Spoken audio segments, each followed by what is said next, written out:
Hey, how the heck are you doing? I am D.W. Wanberg, and this is DW's show for the 21st of February in the year of 2011. And is there anything to talk about today? Is there anything going on?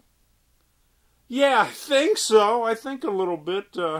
Madison has become a center of controversy, a center of protest, and certainly a spot on all the maps of hot spots, of trouble spots. Well, it's something. And what do I have today for you? I guess I don't know if I can veer off the topic of the situation in town, but I guess I'll be mainly talking about that. Went up to the Capitol on Thursday and Saturday, and I've got some clips for you later. And I just decided not to even do any editing. I was going to cut out a couple clips, but I looked at them and I thought, just send them all out without any editing at all. And so that's what I'm going to do. There were maybe a couple redundant shots, maybe a couple, one shot was in an upper corridor of the Capitol, and I thought that maybe it's a little, I was using my, there's a button, an owl button that shoots it at a slower shutter speed and makes movement kind of jerky, and I was thinking about leaving that out, but I looked at it and it doesn't look that bad.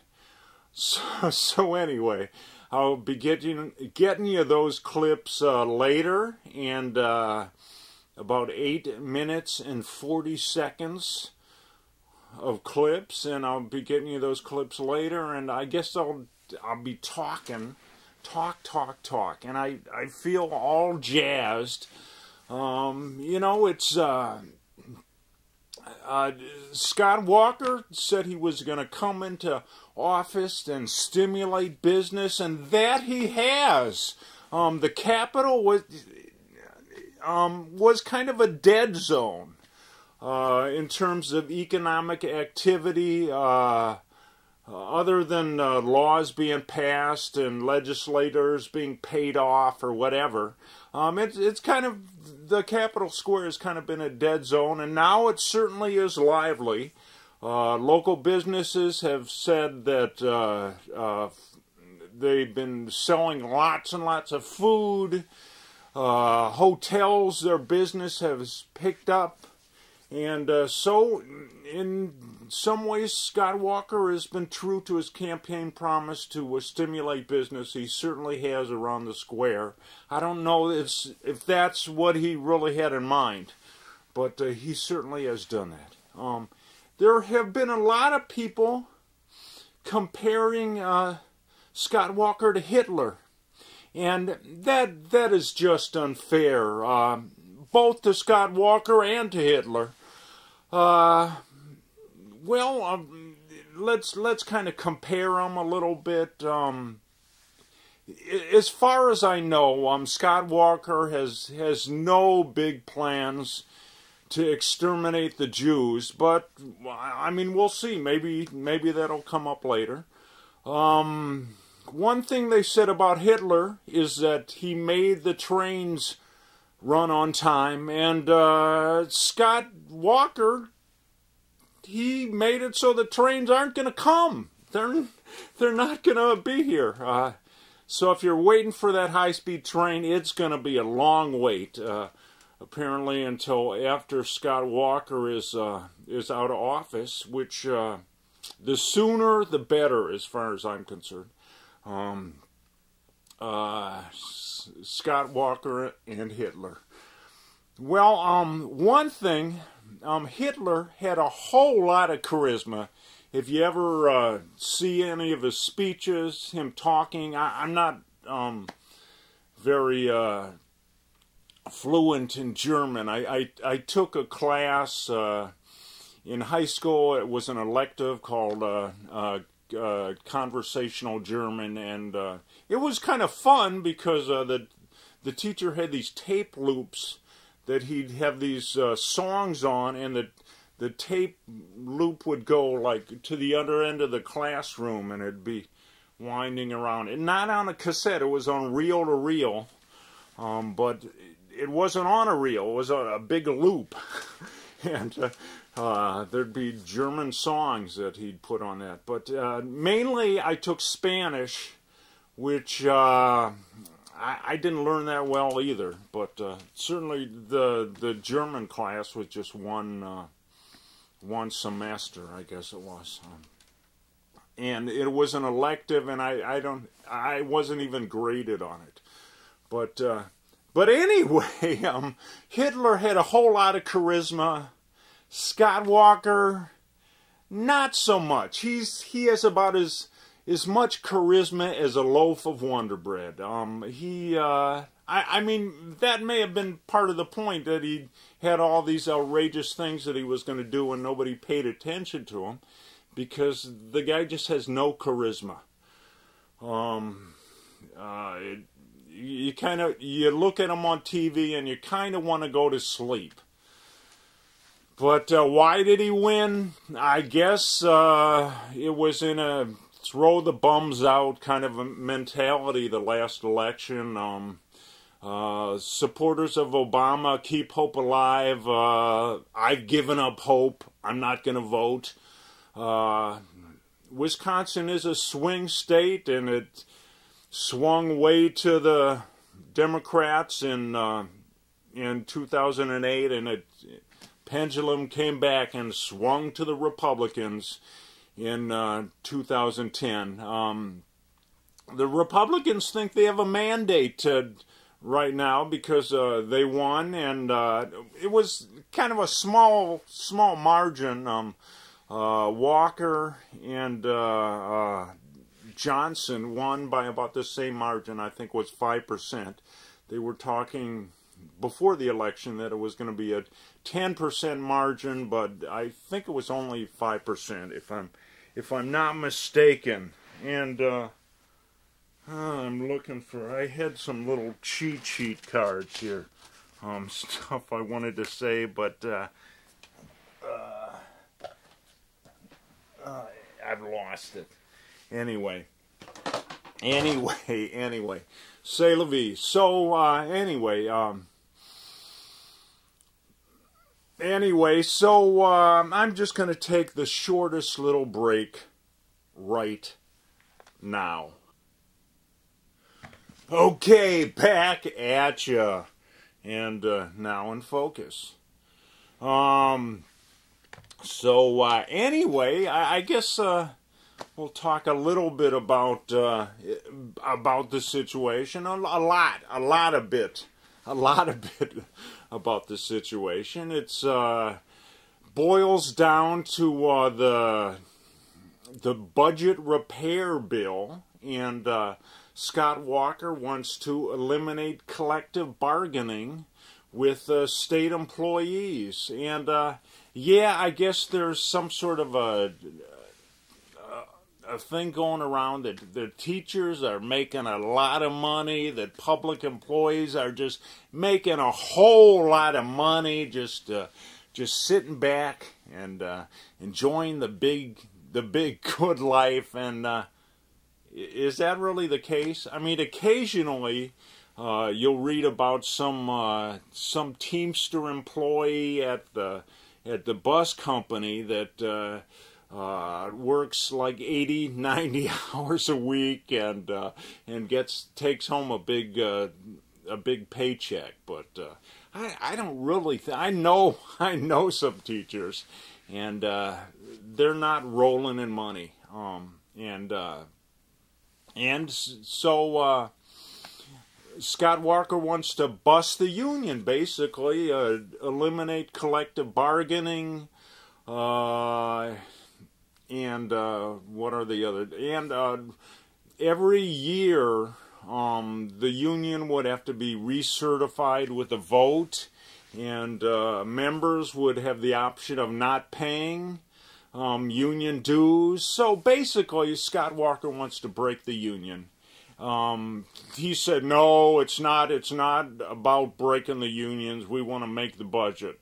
Well, the unions have conceded on the monetary issues of paying into their health care, of paying for pensions, and the Democratic senator said that they would come back if Scott Walker would compromise on allowing collective bargaining, and Scott Walker said, no, I'm not going to compromise. Or the Republican legislature said, no, we are not going to compromise. So what do they have to come back for? There was a report today that the Republican Senate was going to put the collective bargaining on some other track. I don't understand how they do that without the quorum, but supposedly they were going to try and pass that without the Democrats. And of course, the deal was that the Democrats walked out. They went out of state, beyond the control of the Wisconsin State Patrol, which Walker has sent out for them. First they went to the Clock Tower Inn in Rockford and were harassed by Tea Partiers, and then went down to Chicago. And where they are now, who knows? Who knows where the heck they are? But supposedly Tea Partiers have been harassing hotels that may or may not be a refuge for our beleaguered state legislatures, and so basically Scott Walker has said, come back to the arena. There's no democracy by hiding out, so come back to the arena. And by the way, I'm not going to compromise at all.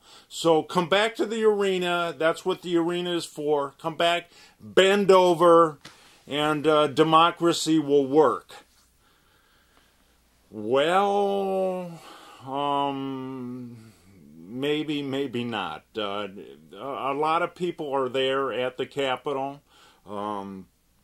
And this is democracy, just like in Egypt. And Glenn Grothman, Republican senator, was on the Channel 3, what do you call that? Their early show, before the early show, the local Channel 3 show. And he was asked whether, wasn't it impressive with all the crowds at the Capitol? There were reportedly somewhere between 50,000 and 70,000 people, and I think that was police estimates, I believe, and not possibly overinflated estimates of the organizers. And he said, of the crowds, I don't consider it impressive at all. Well, and he said that the Democratic senators were throwing a childish fit. Well, the Republicans apparently have no interest in unions, and Democrats, a lot of the support comes from unions. And all this is about $130 million that they could get back from the teachers and other state employees. And just last month, one of the first orders of business, there was a $140 million bill passed to somewhat supposedly stimulate economic activity in Wisconsin, and there was $25 $135 million for an economic development fund for job creation that still has $73 million in the fund due to the fact that the fund hasn't really created hardly any new jobs. In that bill, there was $48 million for health savings accounts. The average income of participants is $135 million, and about half didn't withdraw any money from those accounts, so they used it as a tax shelter. And the other $68 million, if I got my figures right, I'm not looking at my cheat sheet now, went to some sort of a job stimulation fund that only pays employers somewhere about $1 a day to hire a new employee, down to maybe 30 cents a day to hire a new employee. Well, what kind of stimulation is that? That is kind of minuscule stimulation, but it cost $68 million. And anyway, this package is more than this supposed savings from taking money out of the pockets of teachers and other state employees. Anyway, supposedly in the budget, Scott Walker wants to reduce badger care, reduce other care to poor people. At the same time, he wants to add to, well, he already did. The legislation has been passed to add that money to the health savings accounts, which pretty much only helps rich people. Again, the average income of participants is $139,000 a year. But anyway, so take from the poor and give to the rich. That's pretty much Scott Walker's philosophy. And anyway, so maybe I'll get off the subject for a second. But WYOU, that's maybe what you're watching me on, WYOU.org, and you can go to that on the big World Wide Web, now streaming live, so check that out. And you can watch, if you happen to see my show last week, I go down to Lake Geneva every year to cover the National Snow Sculpting Competition, and I did that and showed the clips last year. And YouTube, somebody apparently involved with YouTube actually went to my site and looked at stuff and noticed that I've got all these multi-part shows, because I do a half-hour show at WYOU, and to put that on YouTube, it used to be in 3 different parts. Well, they raised the limit to 15 minutes, and my limit has been raised to, I don't know what it is. Maybe it is unlimited.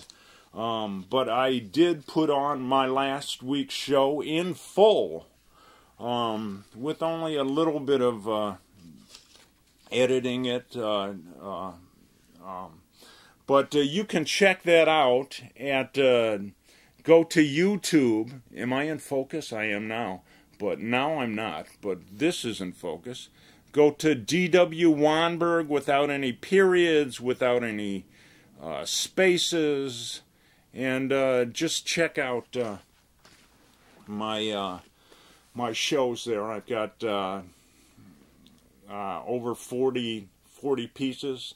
Some of them are multi-part pieces, so, but anyway, the last week's show is on there full-time, or the whole deal is on there. But you know what? I should get to the clips or I'm going to run out of time. So anyway, here are the clips, unedited, from the Capitol last week. I just wanted to add that I'm not going to put commentary on top of it, and it's Thursday and Saturday, and the last shot on Thursday was of the NBC truck. So after the NBC video truck, it goes to Saturday. Thursday and Saturday at the Capitol.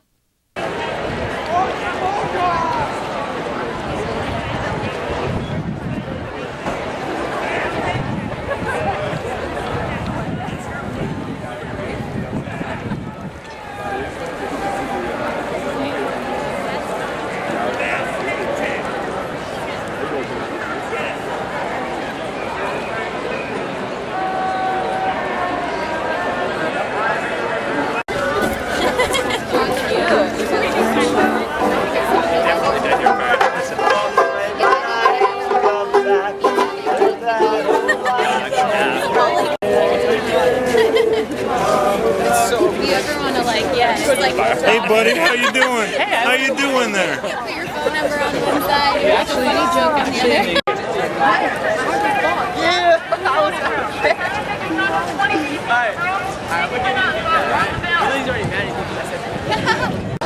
Thank you.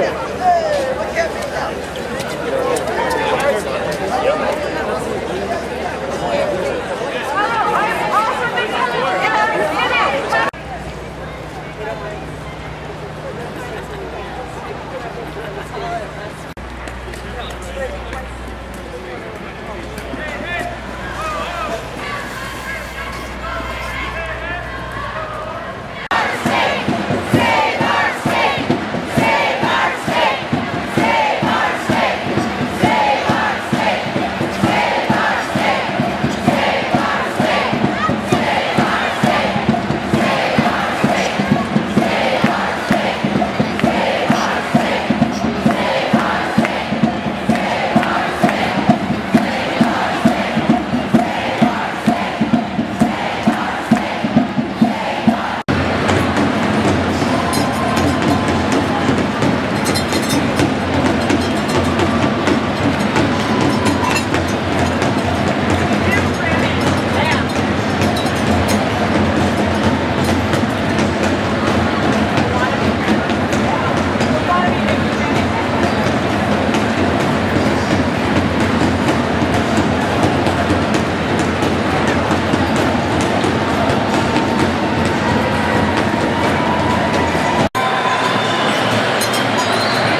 at a time, you know? No, that's here. Well, and that's the majority of We have enough to carry. Thank you, though. Can you do me a favor and get my camera? And then prey out of fear, joblessness, and depression. Oh, this is the first time I looked at your signs.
Because we didn't want to pay more, we said that's not true.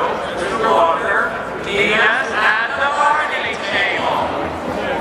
Unions have existed in this state for almost 150 years.